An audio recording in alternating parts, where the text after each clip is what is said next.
தினமல நேயர்களுக்கு வணக்கம். வணக்கம். வன்னியரசு மற்றும் ஷாஜகான் அவர்களுக்கு அமைச்சர்களாக பொறுப்பேற்றதற்காக வாழ்த்துக்களையும் ஆசீர்வாதங்களையும் தெரிவித்திருக்கிறார் முன்னாள் முதலமைச்சர் ஸ்டாலின் அவர்கள். மற்றும் நம்ம கட்சியை சார்ந்தவங்க அவங்கள வசவாடக்கூடாதுன்னு சொல்லியிருக்காரு. எதுக்கு? முடத்தெங்கு அப்படின்ற வார்த்தையை பிரபலப்படுத்தியதற்காக ராசா அவர்களுக்காகத்தான் சொல்லியிருக்கிறாரா? அவர்களை பார்க்கலாம். மூக்க அழகிரி அரசியலில் இருந்து விலகி இருக்கக்கூடிய இந்த நேரத்தில் அவருடைய மகள் கயல்விழி, திமுகவில் கனிமொழி இருக்காங்க, இப்போ தாவேக்காவில் கயல்விழி இருக்க போகிறாங்கிற மாதிரி ஒரு சிச்சுவேஷன் வந்திருக்குது. என்ன அப்படிங்கிறத டீட்டெயிலாக பார்க்கலாம். ராயபுரத்தில் நடைபெற இருந்த திருமணத்தை நிறுத்துவதற்காக ஒரு முஸ்லீம் பெண் நடந்த அந்த கடும் பிரயத்தனம் லைவ்ல டெலிகாஸ்ட் போயிட்டு இருக்குது. எம்எல்ஏ ஸ்பாட்டுக்கே போய் கேட்கிறாரு. இருந்தும் பார்த்தீங்கன்னா கடமை உணர்வை தவறாத அந்த காவல் அதிகாரியின் மீது காத்திருப்பு பட்டியலுக்கு மாற்றியிருக்கிறார்களே. ஐயோ, காவல்துறை என்னவாகுமோ விவரங்களை பார்க்கலாம். தமிழக மக்கள் கிட்டையும் திருமாவளவன் கிட்டையும் ராசா மன்னிப்பு கேட்டே ஆகணுங்க அப்படின்னு ஆதவ அர்ஜுனா திட்டவட்டமாக சொல்லியிருக்காரு. என்ன காரணம்? டீட்டெயிலாக பார்க்கலாம். தாவேகா அமைச்சரவையில் இடம் பெறுவோம் அப்படின்னு என்னைக்காவது நாங்கள் சொல்லியிருக்கோமா? எங்கேயாவது சொல்லியிருக்கோமா? எப்பயாவது சொல்லியிருக்கோமா? அப்படின்னு அப்படியே உட்டாலக்கடியாக கொடுத்துருக்குறாங்க பேட்டி. யாரு? முன்னாள் அமைச்சர் எஸ்பி வேலுமணி. ஆமாம், அவங்க கூடவே ஒருத்தர் இருப்பாரு, உயர்ந்த மனிதர். அவருங்க பேட்டியில் காணவில்லையே. ஆனா பாருங்க, எங்களுக்கெல்லாம் பொதுச்செயலாளர் எடப்பாடி பழனிசாமி தாங்க, எங்களுக்குள்ள பிரச்சனை தான் சொன்னாங்க, அதுக்கு போய் நீங்க இப்படிலாம் பேசி நிற்கிறீங்க, சமரச பேச்சும் போய் நிற்குதுங்க. விவரங்களை பார்க்கலாம். விஜயுடைய டெல்லி பயணம் உறுதியாக இருக்கு. நிச்சயமா அவர் டெல்லி போறாரு. ஆனா என்ன காரணத்துக்காக போறார் அப்படிங்கிறதுல ஒரு முக்கியமான ஷாக்கிங் ஸ்டேட்மெண்ட் வரப்போகுங்கிற மாதிரி சொல்றாங்க. என்னங்கிறத டீட்டெயிலாக பார்க்கலாம். இதை பத்தி தான் இன்னைக்கு நம்ம பார்க்க போறோம். இது சைலைட்ஸ். விசிகாவினுடைய வன்னி அரசு 50 ஆண்டு கால அரசியல் பயணத்துல விசிகா கட்சியிலிருந்து அமைச்சரா ஆகுறாரு வன்னி அரசு. முதல் முறையா அந்த கட்சியில ரத்த ஆனந்த கண்ணி இருக்கு அப்படின்ற மாதிரி இருக்கு. கட்சிக்குள்ள எவ்வளவு எதிர்ப்புகள். திருமாவளவன் அவர்கள் மட்டும் அந்த என்னது தொகுதியில் நின்று ஜெயிச்சு இன்னைக்கு சட்டமன்ற உறுப்பினராக இருந்திருந்தார் அப்படின்னா இன்னைக்கு அவர்தான் மினிஸ்டர். சரி, என்ன முதலமைச்சர் தர்றேங்கிறீங்க, துணை முதலமைச்சர் தர்றேங்கிறீங்க, அமைச்சர் தர்றேங்கிறீங்க, அதெல்லாம் உறுப்பினர் கூட வரலையே. சரி, திருச்சி கிழக்கிலையாவது பாப்போம்னு சொல்லி அவருக்கு கணக்கு போட்டு இருக்கிற நிலையில ஆதி திராவிடர் நலத்துறை வன்னி அரசு அவர்களுக்கும் மற்றும் சிறுபான்மையினர் நலன் ஷாஜகான் அவர்களுக்கும் கொடுக்கப்பட்டிருக்கு. இதுல பாத்தீங்கன்னா ஜெயிச்சதே 2 சீட்டு தான். 2 சீட்டு நாங்க கேட்டிருக்கோம், முதலமைச்சர்கிட்ட கோரிக்கை வச்சிருக்கோம் அப்படின்னு சொல்லி கேட்கறாங்க. எதுக்கு? இன்னொரு சட்டமன்ற உறுப்பினர் கோவிச்சுக்கிட்டு பதவியேற்பு விழாவுக்கே வரல, நான் தான் மூத்தவர், எனக்கு கொடுக்காம ஷாஜகானுக்கு கொடுங்கன்னு சொல்லி அங்க ஒரு பிணக்கு ஏற்பட்டிருக்கு. இத்தனை வருஷத்துக்கு அப்புறம் அமைச்சரவையில் இடம்பெறமேன்ற சந்தோஷம் போய் என்னப்பா கட்சிக்குள்ள சண்டை போட்டுக்காதீங்க அப்படின்னு இருக்காங்க. இதுல பாத்தீங்கன்னா திமுக கூட்டணியில் இருக்கக்கூடிய இன்னும் மற்ற கட்சிகள், அதாவது உதயசூரியன் சின்னத்துல போட்டிக்கிட்டவங்க எல்லாம் இன்னைக்கு தீர்மானமே போட்டாங்க, இனிமே உதயசூரியன் கிடையாது, எங்களுக்குன்னு தனி, ஜெயிச்சாலும் சரி தோத்தாலும் சரி தனிச்சு நந்தாம்ல பாரு, ஜெயிச்சு கூட நம்மளால போக முடியல பாத்தியா உதயசூரியன்ல அப்படின்ற மாதிரி அவங்க பேசிக்கிறாங்க. இதை பார்த்தாலும் இன்னொருத்த அறுத்தவங்க சட்டையை போட்டுட்டே நம்ம வெளில போற மாதிரி இருக்கே, மாப்பிள்ள அவர் தாங்க போட்டிருக்க சட்டை என்னதுன்ற மாதிரியே ஃபீல் பண்ண வேண்டியிருக்கு. சமூக நீதிக்கு வந்த சோதனையா அப்படின்ற மாதிரி இருக்கு. முடத்துங்கு அப்படின்ற வார்த்தை ரொம்ப பிரபலமாயிருக்கு. இதுதாங்க டிஎம்கேல இருக்கக்கூடிய பெரிய பிளஸ். அப்படியே சிலிர்த்து போச்சுங்க. ஒரு திட்டுறது கூட எந்த அளவுக்கு சிந்திக்கக்கூடிய அறிவு தூண்டக்கூடிய அளவுக்கு திட்ட முடியுமா அப்படின்ற மாதிரி வேற லெவல். அதாவது வேர்ல தண்ணி ஊத்தி அதுக்கு களை எடுத்து அதை உரம் போட்டு பாக்குற தென்னை மரம் அந்த முதலாளிக்கு பலன் தராம வளைந்து நெளிந்து குனிந்து பக்கத்து வீட்டுக்கு வேற எவனுக்கோ அந்த இளநீரை கொடுக்குது பாத்தீங்களா, அதுதாங்க முடத்தெங்கு. இலக்கியத்துல இருக்குங்க அப்படின்ற மாதிரி சொல்லி வேற லெவல். இது அப்படியே ஆசிரியருக்கும் சொல்லுவாங்களாமா. அதாவது ஆசிரியருக்கு தான் பாடம் கற்பதற்காக பணம் கொடுத்து இல்லைன்னா பொருள் உதவி செய்து இல்லைன்னா அதுக்கான இனாம் கொடுத்து படிக்கிற மாணவனுக்கு பாடத்தை சொல்லித்தராம வேற யாருக்காவது சொல்லித்தரக்கூடிய ஆசிரியர் இருக்கிற பாத்தீங்களா, அவருக்கும் முடத்தெங்கு அப்படின்னு சொல்லி பேரான்.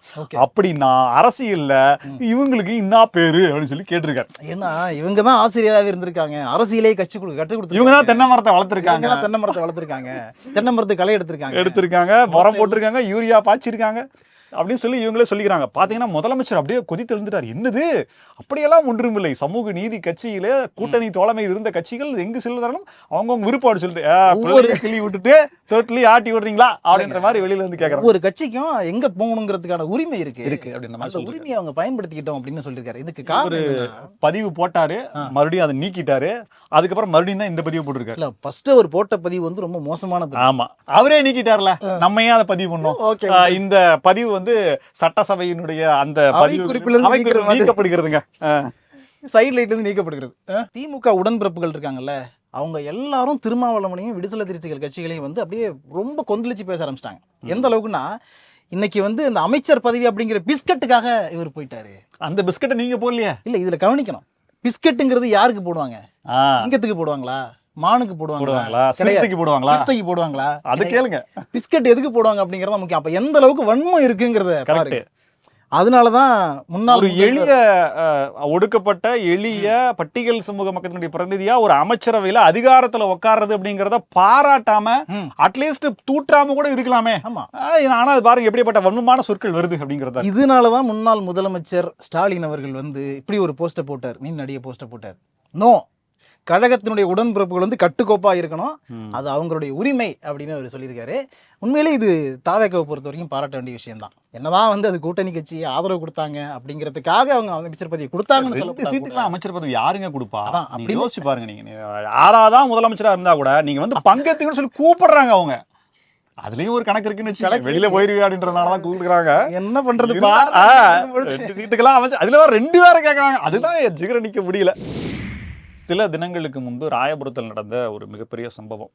3 மணி நேரத்துல, எனக்கு தெரிஞ்சு 2.5 மணி நேரத்திலேயே லட்சத்தை தாண்டிடுச்சு வியூஸ். அந்த அளவுக்கு பத்தி எரிந்த ஒரு கல்யாண ஏற்பாடு, கல்யாண மண்டபம். ஒரு பெண் பர்தா அணிஞ்சிருக்காங்க. அவங்க ஒரு சமூக சோசியல் ஆக்டிவிஸ்ட், அப்புறம் மறுபடியும் இன்னொரு நபர், சில நபரோட சேர்ந்து அந்த திருமணத்தை நிறுத்துறதுக்காக முயற்சி பண்றாங்க. கூடவே கேமராவும் போகுது. நடக்கிற நிகழ்வுகள் எல்லாமே பதிவாகிருக்கு. எல்லாத்தையுமே பார்த்தோம். 8 வருடமா அந்த பெண்ணை அந்த நபர் காதலித்து வந்ததாகவும், கடைசியில் அவரை ஏமாத்திட்டு வேற ஒரு பெண்ணை திருமணம் செஞ்சுக்க, அந்த திருமணம் நடக்க போகுது அப்படிங்கறத தெரிஞ்சுக்கிட்டு ஏற்கனவே முயற்சி பண்ணியிருக்காங்க. காவல்துறையில அந்த சம்பந்தப்பட்ட காவல் நிலையத்துல புகார் கொடுத்திருக்காங்க, எடுக்கல. அப்புறம் கமிஷனரை சந்திச்சும் கொடுத்திருக்காங்கன்ற மாதிரி, டிஜிபி அலுவலகத்துல ஏதோ கொடுத்திருக்காங்கன்ற மாதிரி சொல்றாங்க. கமிஷனர் அலுவலகத்திலயா என்னன்றதுல அதுக்கும் சரியான நடவடிக்கை இல்லைன்னு சொல்லிட்டு நேரடியா பத்திரிகையாளர்களை கூட்டிட்டு அவங்க போய் பாக்குறாங்க. கடும் விவாதம் நடக்குது. அங்க வந்த அந்த ராயபுரம் இன்ஸ்பெக்டர் செஞ்ச வேலை அப்படின்றதுதான் கொஞ்சம் பேசு பொருளா இருக்கு. முழுக்க அந்த பெண்ணுக்கு விக்டிம்க்கு இதா இல்லாம அந்த அவங்களுக்கு எதிராகவே குடும்பத்துக்கு ஆதரவா இருந்தாருன்றத விட இவங்க மேல தாக்குதல் நடத்தக்கூடிய அளவுக்கு இருந்தது. காணொலி காட்சிகளை நம்ம அப்படியே பார்த்தோம். இதுக்கு பிறகு ராயபுரம் காவல் நிலையத்துக்கு ராயபுரம் சட்டமன்ற தொகுதியினுடைய சட்டமன்ற உறுப்பினர் விஜய் தாமு போயிறார். அங்க பாரதி, அவர் பேரு சிதம்பர பாரதி, அவரு தான் வந்து இன்ஸ்பெக்டர். அங்க இருந்தவர் நல்லா பல்கா இருக்காங்க. சம்பவம் நடக்கும் போதே அவர் என்ன பண்ணாருன்னா, கூட வந்த அந்த பெண் கூட வந்த ஒரு நபரை அப்படியே கையிலேயே சும்மா ஒரு பஞ்ச் விட்டுருக்காரு. அவர் ஒரு மாதிரி பேன் ஆகி தண்ணி எல்லாம் பண்ணி அதெல்லாம் ரெக்கார்ட் ஆகிருக்குது. இவர் போய் ஏங்க பொதுமக்களை அடிக்கிறீங்க அப்படின்னு சொல்லி இவரு கேட்க, 2 பேருக்கும் எம்எல்ஏ கிட்டே அவர் வாக்குவாதம் பண்றாரு. எனக்கு என்ன ஒரு டவுட்னா, ஒரு அதிமுக எம்எல்ஏவோ அல்லது திமுக எம்எல்ஏவோ உங்க ஸ்டேஷனுக்கு வந்து கேள்வி கேட்கறாங்கன்னா நீங்க எதிர்த்தீங்கன்னா ஒரு வார்த்தை பேசுவீங்களா? இது தாவேகா எம்எல்ஏ, அவரை தெரியலங்கிறதுனால தானே நீங்க இந்த மாதிரி பேசுறீங்க அப்படின்னு சொல்லிட்டு இது அப்பவே பெரிய பிரச்சனை ஆகும்னு சொல்லி யூகித்தோம். அதே மாதிரி காத்திருப்போர் பட்டியலுக்கு இப்போ கிட்டத்தட்ட ஒரு 5 பேர் காவல் நிலையத்தில் இருந்த ஒரு 5 பேர் மாற்றப்பட்டிருக்கிறார்கள். இதை தாண்டி வழக்கு விசாரணை அப்படின்றது பார்க்க போனா, அந்த நபர், அதாவது ஏமாற்றியதாக குற்றம் சாட்டப்பட்ட அந்த மணமகன் ஆன்டிசிபேட்டரி பெயில் வாங்கி வேற ஒரு இடத்துல அதே பெண்ணையை திருமணம் செய்து விட்டார் அப்படிங்கிற செய்தியும் வந்திருக்கு. ஸோ இது மிகப்பெரிய சிக்கல் ஆகி இருக்கு. இது கேரளா ஸ்டோரி, அப்புறம் இன்னும் பழைய படங்கள்லாம் நிறைய வந்தது. அதோட ஒத்து போகுதா இல்லை உள்ளபடியே உண்மை என்ன அப்படிங்கிறத நேர்மையாக யாராவது காவல்துறை விசாரிச்சு சொன்னாதான் தெரியும். இப்போ நீங்க விஜய் தாமுன்னு சொல்லிட்டு இருந்தீங்கல்ல, அப்ப எனக்கே ஒரு டவுட் வந்துச்சு. நம்ம நடிகர் தாமு இருக்காருல்ல, அவரும் விஜய்க்கு ஃப்ரெண்டு தான், அதனால விஜய் தாமு அப்படிங்கிற பேர்ல இருக்காரான்ற மாதிரி. அவர் பேரு தாமுவா இருக்கும். நடிகர் விஜய், முதலமைச்சர் விஜய் மேல இருக்கக்கூடிய அன்பால விஜய் தாமுன்னு வச்சுக்கோங்க. இந்த விஜய் தமிழன் பிரசன்னா ஒரு அமைச்சர் வந்தார் இல்லையா, அதுவும் அப்படிதான் சொல்லப்படுது. அதுக்கு பல விளக்கங்களும் சொல்லப்படுது. திரைப்படம் வரும்போது அவர் தமிழன் திரைப்படம் வரும்போது அவர் இருந்தாரு அப்படின்ற மாதிரி நிறைய தகவல் எல்லாம் சொல்லப்படுது. ஒருத்தருக்கு பின்னாடி ஒரு சரித்திரம் இருக்கிறது. இருந்தாலும் இந்த விவகாரம் இது பெரிய விவகாரம், சுருக்கமா சொல்லியிருக்கோம். தமிழக வெற்றி கழகத்துக்கு மிகப்பெரிய ஆதரவு வந்துகிட்டே இருக்கு, பெருகிட்டே இருக்கு அப்படிங்கறது வந்து அடுத்த செய்தி எங்க இருந்து வருதுன்னு பாத்தீங்கன்னா மதுரையில இருந்து வருது. இல்ல, மதுரையில இருந்து வருது. ட்ரம்ப் ஆதரவு கொடுப்பாருங்க கூடிய சீக்கிரம். அதான் கேக்குறேங்க. இப்ப மதுரையில இருந்து வந்திருக்கு. அதுவும் ட்ரம்ப் ஆதரவு கொடுக்கல, அவங்க ஆதரவாங்க நினைக்கிறேன். எனக்கு அவங்களுக்கு தான் போட்டி அப்படின்னு அவர் சொன்னது ஒரே ஒரு கட்சி தான் சொன்னார், திமுக தான் சொன்னார். அந்த திமுகவுல மதுரை அந்த பகுதியை தென் மாவட்டங்கள்லயே வந்து தன்னுடைய கட்டுப்பாட்டுக்குள்ள வச்சிருந்த ஒரு மனிதர் திரு அழகிரி அவர்கள் இப்ப அரசியல்லே ரெஸ்ட் எடுத்திருக்காரு. ரெஸ்ட் எடுத்து டயர்டாகி ரெஸ்ட் எடுத்துக்கிட்டு இருக்க ரேஞ்சில் அவர் இருக்கும்பொழுது அவருடைய மகள் கயல்விழி தாவேக்காவுக்கு ஆதரவு கொடுக்க போறதாகவும் கட்சியில சேர போறதாகவும் ஒரு தகவல் வந்துகிட்டு இருக்கு. அவர் சொல்ல போனா சில பேர் வந்து சேர்ந்துட்டாருங்க. முதலமைச்சராக ஒரு பதவியேற்பு விழாவிலேயே இவங்க வந்து கலந்துக்கிட்டாங்க. அன்னைக்கு அதுவுமே பேசு பொருளாச்சு. என்னங்க திமுகவின் முகமா இருக்கக்கூடியவரு சரி சமீப காலமா அவருக்கு முக்கியத்துவம் கொடுக்கலனாலும் அவருடைய மகள் இங்க இருக்காங்களே இருந்திருப்பாங்க. அதுக்கப்புறம் தெரியல என்னன்றது. இல்ல ஒரு பக்கம் பாத்தீங்கன்னா திமுக அதிமுக சேர்ந்து ஆட்சி அமைப்பது அப்படிங்கிறதுக்கு எதிர்ப்பு தெரிவித்தார்கள் கனிமொழி அப்படின்ற மாதிரி ஏதாவது யோக செய்தி தான், பத்திரிகையில வந்ததான், பேப்பர் கட்டிங்லாம் இருக்கு. அப்போ கனிமொழி அவர்கள் முன்னாள் முதலமைச்சருக்கு எதிராக இருக்கிறார்களா அப்படின்ற ஒரு கேள்வி வச்சோம். அப்படி இந்த பக்கம் பாத்தீங்கன்னா அப்ப இதுவும் எதிராக, அப்ப எத்தனை பேரா எதிராக? நேற்று செல்வராஜ் திருப்பூர்ல இருந்து அவர் விலகி இருக்காரு. அவர் நிறைய எனக்கு ஒரு சீட்டு கிடைக்கல, எனக்கு அது பண்ணல, ஆனா பாருங்க என்னுடைய தலைவர் அவர் தான், நான் யாரா இருந்தாலும் நான் இது பண்ணுவேன் அப்படின்ற மாதிரி அவரு ஒண்ணு சொல்லிருக்காரு. இன்னைக்கு எல்லாரும் இது பண்ணிருக்காங்க. சோ திமுகலையும் சாதாரணமான விஷயம் இல்ல. இந்திய யூனியன் முஸ்லீம் லீக்கும் தீர்மானம் போட்டிருக்குதா வேண்டாம் இனிமேல் அப்படின்ற மாதிரி. சோ திமுகலையும் இன்னும் பெரிய அப்படியே இவ்வளவு பெரிய தோல்விக்கு பின் ஒரு சலசலப்பு கூட இல்லையே அப்படின்னு சொல்லி எவன் சொன்னானோ தெரியல, எப்ப சொன்னானோ தெரியல, அங்கங்க டப்பு டப்பு டப்பு உருள்ற மாதிரியே சத்தம் கேக்குதுங்க. அந்த ரேஞ்சுக்கு போயிட்டு இருக்கு. ஆக்சுவலா ஒரு விஷயம் கவனிச்சிங்களா நீங்க? திமுக ஆட்சியில இருக்கும்பொழுது பாலாரும் தேனாரும் ஓடுது, குற்றங்களே நடக்கல, எல்லா துறையிலையும் திமுகவுடைய ஆட்சி வந்து சிறப்பான கவர்மெண்ட்டை ரன் பண்ணிட்டு இருக்காங்க அப்படின்னு இந்த சுத்தி ஊடகத்தில் இருக்கவங்க சோசியல் மீடியால எல்லாத்தையுமே வந்து முதலமைச்சரை நம்ப வச்சுட்டே உண்மைதானே. ஓகேவா?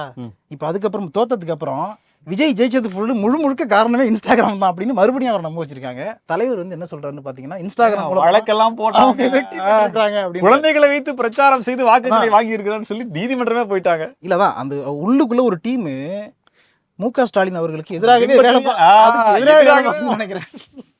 அதனால தலைவரை இப்ப நான் வந்து ஒரு ரெக்வஸ்டா வைக்கிறேன், அவர்கிட்ட பர்சனல் ரெக்வஸ்டா வைக்கிறேன்.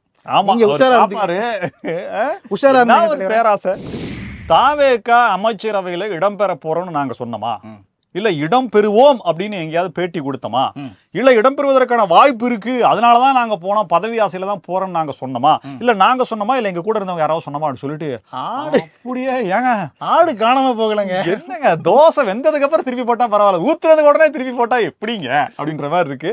சோ எஸ்பி வேலுமணி அவர்கள் வழக்கமா பாத்தீங்கன்னா சி.வி. சண்முகம் அவர்கள் தான் வந்து வேற லெவல்ல சட்ட நுணுக்கங்கள்லாம் ஆராய்ந்து அப்பா என்னமா பேசுறாரு பாத்தியா, அரசியல் வாதியா இருந்தா இப்படிதான் பேசணுன்ற மாதிரி சொல்லுவாரு. ஆனா அவர் சீன்லயே இல்ல, ஃப்ரேம்லயே இல்ல. ஐயா அவர் நல்லா பேசுவாரு ஒருத்தர், அவர் வரலீங்களா அப்படின்ற மாதிரி கேட்டாலும் இருங்கப்பா நான் பேசுறேன் அப்படின்னு. இதுல இன்னொரு முக்கியமான பாயிண்ட் என்னன்னா, இப்படி ஒரு சம்பவம் நடக்கிறதுக்கே காரணமா ஒரு மூளையா செயல்பட்டவரே சி.வி. சண்முகம் தான். அதாவது எல்லாரையும் கூப்பிட்டு இல்ல எஸ்பி வேலுமணி தான். ஏன்னா ஃபர்ஸ்ட் செங்கோட்டையன் எஸ்பி வேலுமணி தான் அணுகியிருக்காரு. ஓகே, எஸ்பி வேலுமணி என்கிட்ட இவ்வளவு எம்எல்ஏக்கள் கிடையாது, நீங்க எங்க அண்ணா ஒருத்தர் விழுப்புரத்துல இருக்கிறாரு, நீங்க அவரை போய் பாருங்க, வீட்டுல போயிட்டு மீட்டிங் போட்டு பேசலாம் அப்படி சொல்லி சொன்னதுக்கு அப்புறம் தான் இவர் 2 பேரும் சேர்ந்த டீமா மாறி வேற மாதிரி ஒரு 25, 32 அப்படின்ற மாதிரி எண்ணிக்கையில வந்து கடைசியில அப்படியே கைக்கு வந்து வாயில வந்து விழும்போது பாத்தீங்கன்னா டக்குன்னு போயிடுச்சு. இவ கடைசியில பாத்தீங்கன்னா இப்ப என்னன்னா திரும்ப அதிமுகக்கே வரலாம் அப்படின்னாலும் இடப்பா ஐயோ இவரு வேற இருக்காரே என்ன நீங்க சேர்த்துக்கங்க ஆபீசர் என்ன திட்டுவாரோ அப்படின்ற மாதிரி இருக்கு. இதுல வேற என்ன சொல்றாருன்னா, இப்ப கூட என்ன சொல்றாரு அப்படின்னா, எங்களை சமாதானம் செய்வதற்கான முயற்சிகளை எடப்பாடி கே பழனிசாமி அவர்கள் எடுத்து வருகிறார், குழு பேச்சுவார்த்தை சென்று கொண்டிருக்கிறது அப்படின்னாரு. ஐயே அப்பா சாமி எப்படிப்பா உருட்டுறீங்க சொல்லிட்டு, எடப்பாடி கே பழனிசாமி தான் எங்களுடைய பொதுச் செயலாளர். என்ன சொன்னோம், அதுல மாற்றம் இல்லைங்க. அப்பையில இருந்து நாங்க என்ன சொன்னோம், தோல்விக்கான காரணத்தை கண்டறிங்க, பிரிந்தவர்களை ஒன்று சேரணும்னு சொன்னோம். அதைத்தானே ஆரம்பத்துல இருந்தே சொல்லிட்டு இருக்கிறோம். கடந்த 20 வருடங்களா அதைத்தானே சொல்லிட்டு இருக்கோம். ஏங்க இபிஎஸ் பொதுச்செயலாளர் ஆனதே இப்பதானங்க அப்படின்னா அவர் கேட்டோன்னே அவர் இல்லைங்க அதை நாங்க பதவிக்காகலாம் போகவே இல்லைங்க, என்னங்க நீங்க ஆதரவு கொடுக்குறோம்னா அவ்வளவுதான், அப்ப கட்சி கொறடாவுடைய உத்தரவை மீறினீங்களேன்னு சொல்லி பிராது கொடுத்துருக்காருங்களே இப்ப சபாநாயகர்கிட்ட, அது என்னங்க ஆகும் அப்படின்னு சொன்னா அதெல்லாம் பேசி தீர்த்துக்கோங்க அமைதியா இருங்க அப்படின்னு சொல்லுங்க. எடப்பாடி கே பழனிசாமி அவர்கள் 5 நபர்களை மற்றும் மன்னிக்கவே மாட்டார் அப்படின்ற மாதிரி கோலாகலா ஸ்ரீனிவாஸ் தன்னுடைய இதால பேட்டியில சொல்லியிருக்காரு. SP Velumani, CV. Shanmugam, C. விஜயபாஸ்கரா, எம்.ஆர். விஜயபாஸ்கர் ஏதோ ஒன்று சொல்லியிருக்காரு. அப்புறம் பெருந்துறை சட்டமன்ற உறுப்பினர், அப்புறம் தான் கடைசி நபர் தான் வேற லெவல் அவங்களையுமே வந்து மன்னிப்பதற்கான வாய்ப்புகள் இல்லைன்னு சொல்றாங்க. சமீபத்தில் புதுச்சேரி முதலமைச்சரை போய் லீமா ரோஸும் அவருடைய மகன் ஒரு பேர் சார்லஸ் மார்டின் அவங்களும் போய் பார்த்துருக்காங்க. அப்படியே கையை பிடிச்சிட்டு அவர் அப்படியே அப்படின்னு பத்திரிகையில சந்திச்சுக்கும் போது அங்க தமிழ்நாட்டை பத்தின கேள்வி வச்சு ஏங்க அதெல்லாம் இங்க பேசுறீங்கன்னு சொல்லி அங்க வந்து ஒரு மாதிரி கலவரமா ஆனமா இருந்தது. ஸோ நடைபெறக்கூடிய அனைத்து நிகழ்வுகளுக்கும் அந்த நபர் தான் காரணமா? இனி அடுத்து என்ன நடக்கும், 25 அணியினுடைய அந்த டீம் என்ன ஆகும் அப்படின்ற பரபரப்பு தொற்றிக் கொண்டிருக்கு. ஆனா பாருங்க, எதிர்க்கட்சியா இருந்தாலும் சரி ஆளுங்கட்சியா இருந்தாலும் சரி தலைப்புச் செய்தியும் டிபேட் டாபிக்கும் கண்டென்ட் கொடுக்கறது யாருன்னு பாத்தீங்கன்னா அதிமுக மட்டும்தான். ஓகே. ஆனா இன்னொரு குரூப் என்ன தெரியுமா சொல்லிட்டு இருக்கு, முற்பகல் செய்யும் பிற்பகல் விளையுங்க. எடப்பாடி என்னங்க பண்ணாரு, அதனாலதாங்க இப்படி திருப்பி ரிவர்சல் நடக்குது. சசிகலா வேண்டாம்னு சொல்லிட்டாரு, அவர் டிடிவி தினகரனை வெளில அனுப்பிச்சிட்டாரு, அதுக்கப்புறம் கட்சி இவர் பக்கமா கொண்டு வந்தார்ல, அதெல்லாம் அப்படியே ரிப்பீட்டா நடக்குதுங்க. எல்லாருமே செங்கல்லுங்க பண்றேன். அண்ணா எம்ஜிஆர் மாளிகையினுடைய ஒவ்வொரு செங்கலுங்க அவங்க. எக்கு கோட்டை இப்ப என்னமா இருக்கு பாருங்க. முதலமைச்சர் விஜய் கூடிய சீக்கிரமே அமெரிக்கா போறாரு அப்படிங்கிற தகவல் வந்திருக்கு. அது டெல்லி போயிட்டு அமெரிக்கா போவார். தனி விமானத்திலயா? ஸோ டெல்லிக்கு போறார். ஏற்கனவே அவர் டெல்லிக்கு நிறைய தடவை போயிருக்காரு. ஆனால் அதெல்லாம் வேற விஷயம். ஷூட்டிங்க்கு போனார், அதுக்கப்புறம் வழக்கு விசாரணைக்காக போனார், நிறைய மீட்டிங் எல்லாம் நடந்துச்சு. ஆனால் இப்போ அவர் டெல்லிக்கு போகிறது எதுக்காக? முதலமைச்சராக போறார். இங்கெல்லாம் போனார்ல அந்த கான்வாயில் போக முடியாது, அங்கே போனதுக்கு அப்புறம் கொடுப்பாங்கன்னு நினைக்கிறேன். ஆமாம். ஸோ முதலமைச்சராக டெல்லிக்கு அவர் போகிறதுக்கான காரணம் என்னன்னா, தமிழ்நாட்டுடைய நலனுக்காக அவர் போறாரு. ஏற்கனவே நிதியெல்லாம் புரோட்டோகாலுங்க ஏற்கனவே சொன்னாங்க.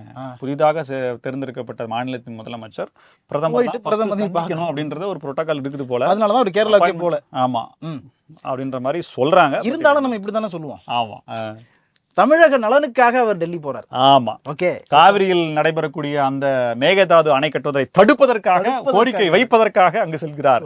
செங்கல்லை கொடுக்காதீங்க, சிமெண்ட்டை கொடுக்காதீங்க, கல் அனுப்பாதீங்க அப்படின்னு சொல்றதுக்காக போறார். அது மட்டும் இல்லாம ஏற்கனவே திமுக ஆட்சியில ஒரு பெரிய குற்றச்சாட்டு வச்சுக்கிட்டே இருந்தாங்க, அங்கிருந்து நிதி கொடுக்கவே இல்லை, மத்திய அரசு நிதி கொடுக்கவே இல்லைன்னு போயிட்டு சொல்லுவார். அந்த மாதிரிலாம் இல்லாம நான் நிதியை வாங்கிட்டு வருவேன், அதுக்குதான் கூடவே வச்சிருக்காங்களே ரெண்டு கட்சியை பண்ணிக்கிட்டு இவர் போறாரு அப்படின்னு சொல்லப்படுது.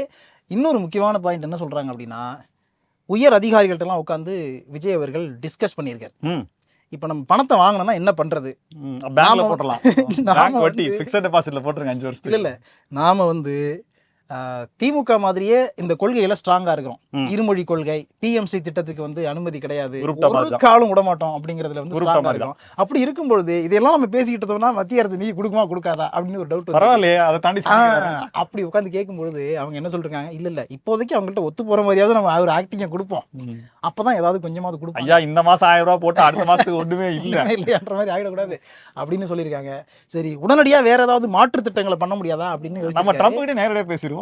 இல்லைங்க, அதுக்கெல்லாம் ரொம்ப டைம் ஆகுங்க, டக்குன்னு எதுவும் நடக்காதுங்க அப்படின்னதுக்கு அப்புறம் சரி ஓகே அப்போ போயிட்டு என்ன சொல்றாங்களே கேட்போம் அப்படிங்கிற மாதிரி ஒரு முடிவுக்கு வந்திருக்காராம். அதனால அவர் டெல்லி போயிட்டு வந்தாதான் உண்மையாவே என்ன நடக்குது அப்படிங்கிறது நமக்கு தெரியும். வெயிட் பண்ணி பார்ப்போம். இதே போல பல புதிய தகவல்களோடு மீண்டும் உங்களை சந்திக்கிறோம். இது சைலைட்ஸ். நன்றி.